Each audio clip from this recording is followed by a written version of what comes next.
Paz do Senhor Jesus, graças a Deus. Tivemos um problema na conexão, mas estamos de volta aqui para a glória de Deus. Amém? Nós estávamos falando sobre a criação, né?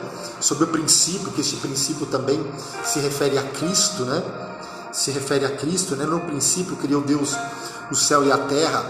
Falamos do Espírito Santo, que o Espírito Santo ele se movia, ele pairava, e esse pairar traz o sentido de proteção, de cuidado, de zelar. E é isso que o Espírito Santo ele faz, amado, na minha, na sua e na nossa vida, né? O Espírito Santo ele se move no sentido de proteger, de zelar, de cuidar da igreja.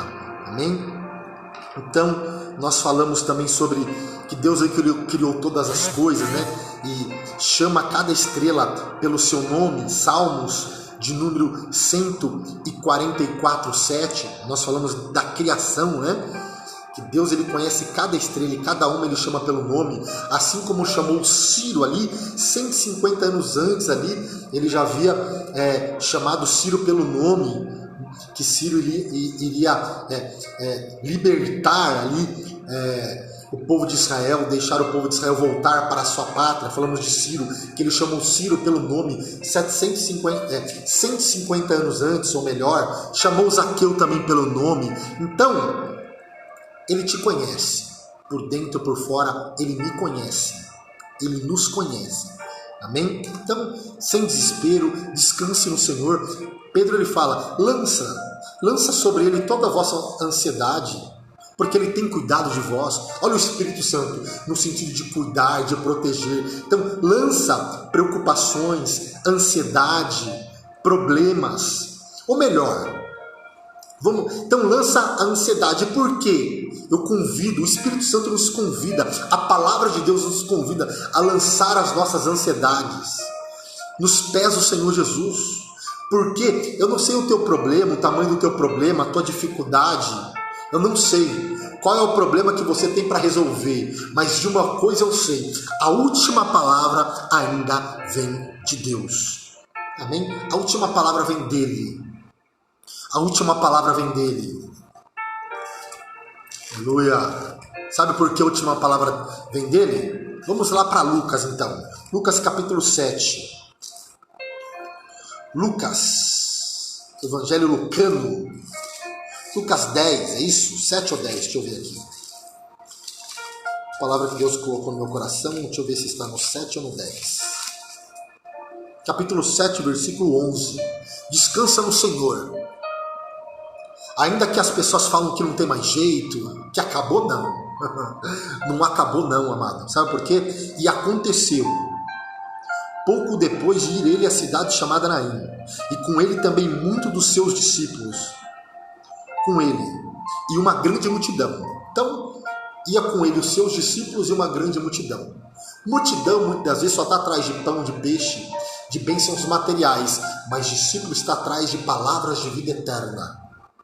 Olha só, a Bíblia faz essa distinção entre acompanhava Jesus, os seus discípulos e uma grande multidão.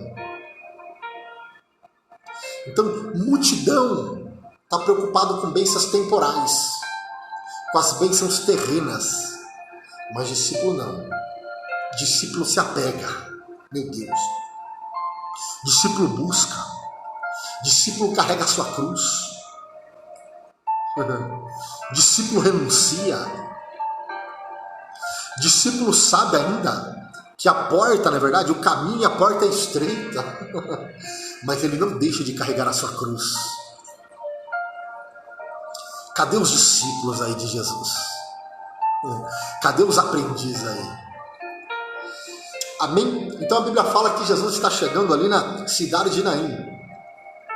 E quando chegou perto da porta da cidade, eis que levava um defunto, um morto, filho único de sua mãe, que era viúva. E com ela ia uma grande multidão da cidade. E vendo-a, meu Deus, a Bíblia diz que Jesus pare, e a Bíblia é bem clara e fala assim, ó, e vendo-a. Então Jesus viu o sofrimento daquela mulher, viu a tristeza daquela mulher, viu a angústia daquela mulher. Ele enxerga aonde o homem não enxerga. Jesus, amado, os olhos de Jesus, ele enxerga o profundo, o escondido e o íntimo da nossa alma. E vendo-a, até me lembra agora de Agar, não é verdade? Que Agar estava no deserto, estava desesperada, mas um anjo aparece para Agar ali. Vamos ver, a gente já volta aqui. E vendo, olha só, Gênesis também, meu Deus, olha só, Gênesis capítulo de número, aqui ó,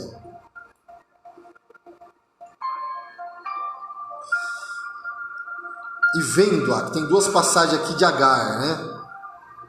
Olha só, no capítulo 21, achei aqui, ó. E Gênesis 16, pegando um gancho de aqui de Lucas capítulo 7, versículo 13, que quando Jesus chega na cidade de Naim e vê o sofrimento daquela mulher, porque Deus é um Deus que vê. Olha aqui, ó. Lembra quando Agar despede Sara? Ali no deserto? E olha que interessante. E disse-lhe mais o anjo do Senhor: multiplicarei sobremaneira a tua semente, que não será contada por numerosa que será. E disse-lhe também o anjo do Senhor: eis que concebestes e terá um filho, e chamará o seu nome Ismael, porquanto o Senhor ouviu a tua aflição, e ele será um homem bravo, e a sua mão será contra todos, e a mão de todos contra ele, e habitará diante da face de todos os seus irmãos. E ela chamou, olha só, e ela chamou o nome do Senhor, que com ela falava: tu és o Deus da vista, ou tu és o Deus que vê. Por isso se chama aquele poço de Laorim, que está entre Cádiz e Bered. Então Agar fala assim, ó, tu és o Deus que vê, porque Deus viu a aflição de Agar no deserto. Então Deus é o Deus que vê o teu sofrimento, a tua aflição, a tua necessidade. Deus é o Deus que vê. E a Bíblia fala em Lucas capítulo 7 que Jesus, vendo ao Senhor, moveu-se de íntima compaixão por ela e disse: não chores. Olha a autoridade de Cristo, amado, sobre a situação, sobre o problema, sobre a circunstância. Por quê? Uma mulher, mãe, ela já enterrou o seu marido, agora ela está indo enterrar o seu único filho. E Jesus chega para ela e fala: não chores. Olha só, não chores. Quem é, amado, que pode... Quem é a pessoa que num velório, num enterro, chega para uma pessoa ali que está velando o seu ente querido e fala assim: não chores. Mas Jesus, ele tem autoridade, amado, sobre a morte, ele tem autoridade sobre os demônios, ele tem autoridade sobre as enfermidades, ele tem autoridade, e ele fala para aquela mulher: não chores, não chore porque hoje eu mudo a tua vida, não chore porque hoje eu resolvo o teu problema, não chores porque eu ainda continuo no controle de todas as coisas. Não chores, olha só. E chegando-se, tocou o esquife, e os que levavam pararam, e disse: jovem, eu te digo, levanta-te. E o defunto assentou-se e começou a falar, e entregou a sua mãe. E de todos se apoderou o temor, e glorificavam a Deus, dizendo: um grande profeta se levantou entre nós, e Deus visitou o seu povo. Meu Deus, aí tem mistério. E Deus visitou o seu povo. Deus visitou o Egito, libertação. Deus visitou Belém, trouxe pão, provisão. Deus visita, amado. Deus visitou Sara. Sara gerou Isaac. Então, quando Deus visita, amado, quando Deus visita, tem provisão. Aleluia. Tem provisão, tem libertação, tem salvação, tem cura, tem milagre. Quando Deus visita, amado, quando Deus visita, tem.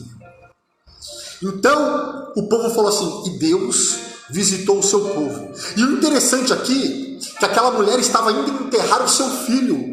Os coveiros já estavam do lado de fora da cidade, com a pá na mão, os coveiros ali, esperando o morto chegar, para enterrar o jovem, para enterrar o menino. Mas nesse texto, amado, a Bíblia fala que Jesus parou o cortejo fúnebre, cancelou o enterro e falou, aleluia. É isso que Jesus faz, amado. Ele para o cortejo fúnebre, ele cancela o enterro, ele fala para você, eu ressuscito os teus sonhos, eu ressuscito os teus projetos, eu ressuscito a tua chamada. Seus projetos não vão ser enterrados. Ele vai fazer, ele vai realizar. Meu Deus, olha só. Meu Deus, não haverá sepultamento. Não haverá sepultamento. O diabo achou, amado, queria enterrar os teus sonhos, enterrar o teu chamado. Não. Jesus manda o coveiro embora e fala assim, hoje não vai ter enterro não. Pode fechar a cova aí, não vai, o enterro foi cancelado, porque Jesus chegou. Em outras traduções fala assim, Deus visitou o seu povo, significa, e Deus interveio em favor do seu povo. E Deus interveio em favor do seu povo. Eu quero profetizar para você, nesta live, que haverá intervenção divina, haverá uma intervenção divina na tua vida, no teu chamado, no teu ministério. Haverá, amado. Haverá uma intervenção divina. E Deus visitou o seu povo. E é interessante aqui que o morto, olha só, o morto, amado, que estava indo para o cemitério para ser enterrado, as pessoas estavam levando aquele morto para enterrá-lo, para sepultá-lo. Mas Jesus chegou, parou o cortejo fúnebre, cancelou o enterro e falou assim, hoje não haverá sepultamento, porque eu ressuscito os teus sonhos, ressuscito os teus projetos. Deus vai intervir na tua vida.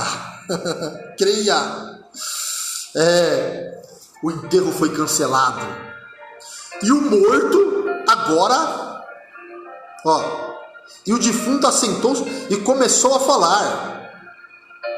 E o morto começou a falar. Olha só, nós estávamos mortos espiritualmente, amado. Estávamos mortos. Porque quando fala de morte, há três tipos de morte.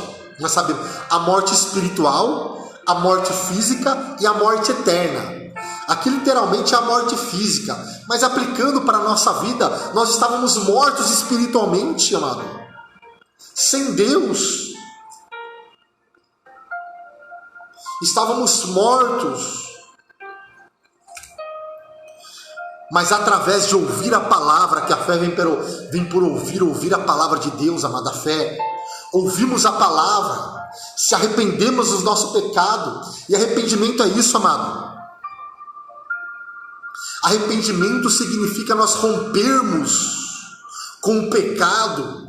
Arrependimento significa romper com a mentira. Arrependimento significa romper com esse sistema mundano. Arrependimento significa mudança de pensamento, mudança de atitude. E assim, quando fazemos, o Espírito Santo opera na nossa vida o milagre do novo nascimento, porque é necessário nascer de novo. E agora o morto está falando, o morto está pregando, o morto está evangelizando, o morto está louvando, Ramanai, decanta Ramassu. E Deus visitou o seu povo. Deus te abençoe em nome de Jesus. E a Bíblia diz, e o defunto assentou-se e começou a falar. Não haverá sepultamento, porque Deus hoje ressuscita os teus sonhos. Deus te abençoe em nome de Jesus. Paz em Jesus aos irmãos, irmã Silvana, pastor Elton lá de Monte Sião.